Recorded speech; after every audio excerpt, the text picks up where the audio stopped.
new developments on a deadly school shooting in Oregon. This is a picture of the victim, 14-year-old Emilio Hoffman, the freshman at Reynolds High School in Troutdale, who was killed in the boys' locker room. Police say the suspected gunman, who has not been identified, also wounded a teacher before he likely killed himself. Now, the shooting happening on the same day that Rhode Island lawmakers passed legislation aimed at stopping gun violence. Eyewitness News reporter Shantae Lance has that story live in our studio.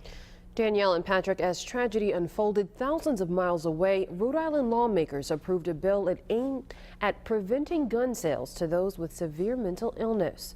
The legislation would require the state to submit all health records to the National Instant Criminal Background Check System, or NICS.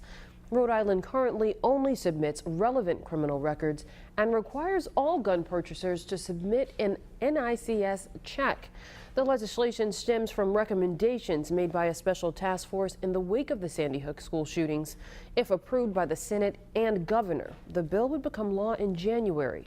President Obama addressed the mass shootings yesterday, saying until there's a shift in public opinion, the problem of gun violence will not change.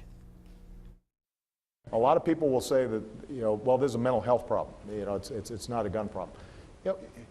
The United States does not have a monopoly on crazy people.